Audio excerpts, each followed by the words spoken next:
In the name of cleaning up of voters list, is the election commission risking democracy itself in Bihar?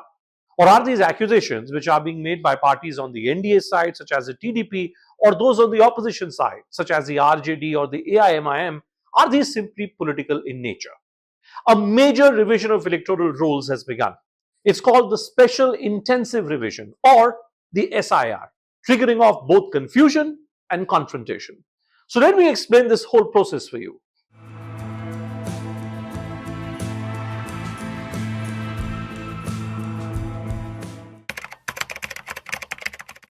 The first big charge, that this entire exercise is legally shaky. It doesn't have any valid legal grounds.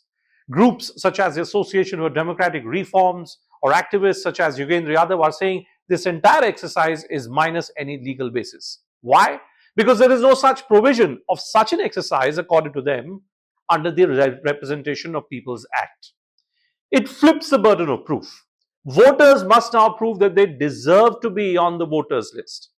Experts argue that this is making the difference between who's guilty and who's innocent completely hairy-fairy. Opposition parties are arguing that this is a very dangerous move. Why? Because crores of voters, especially Dalits, Muslims, Adivasis, migrant workers, might not have the fancy documents which are now required.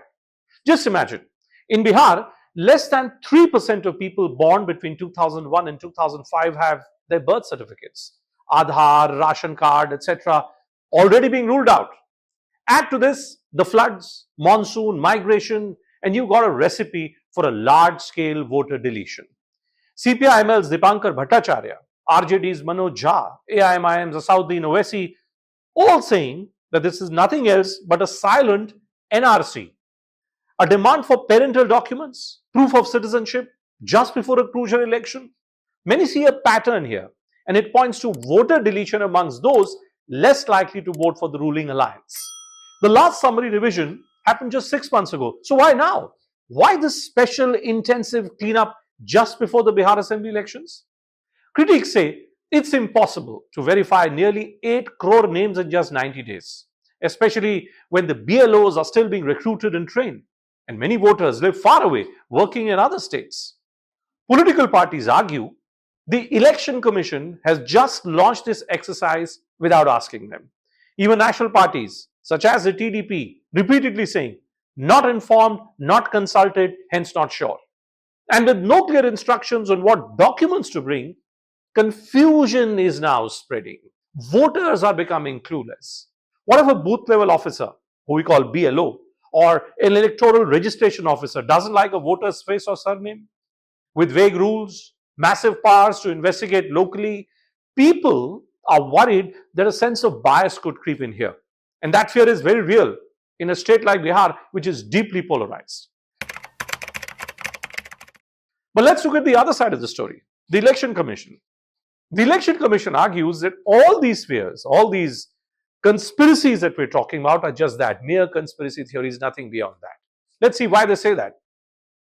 According to the Election Commission, this revision of rolls is completely within its constitutional powers. Article 324 gives them the authority to ensure free and fair elections. And Section 21, Clause 3 of the Representation of People's Act allows them to revise rolls if they think it's needed. They even cite a Supreme Court judgment from 1977 that backs their wide powers. The last time Bihar had an intensive voters revision was way back in 2003, what, 21 years ago?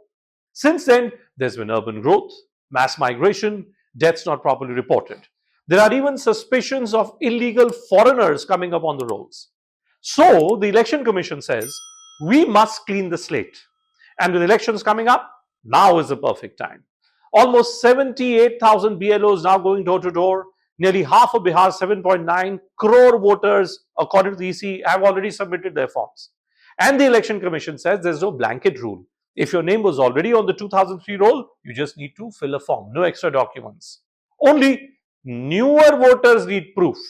And even they are exempt from parental documents if their parents were already voters way back in 2003. Initially, Aadhaar and ration cards are not being accepted.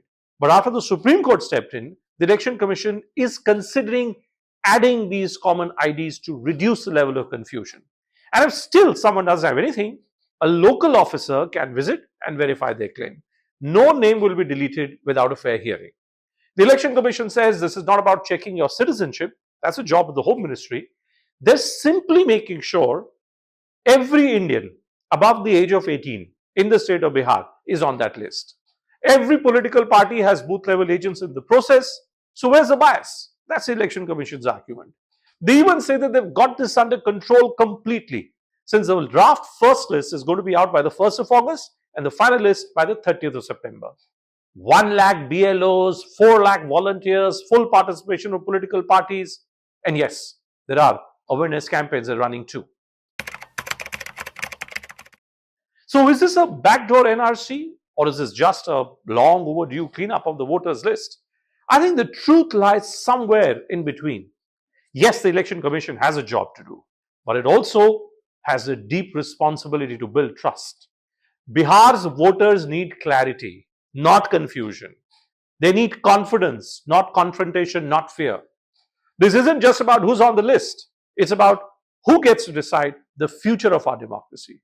So if you're in Bihar, or if you know someone who is, please do help them understand this entire process. Help them deal with this state of confusion, because only information can fight misinformation. The Election Commission has a very, very important role to perform. Here's hoping that the Election Commission won't let the people of Bihar down before this crucial assembly elections. That's it then on this episode here on the Squirrels.in. If you've liked this broadcast, you can subscribe to our YouTube channel. You can find us on X, or you can find us on our website, Squirrels.in as well.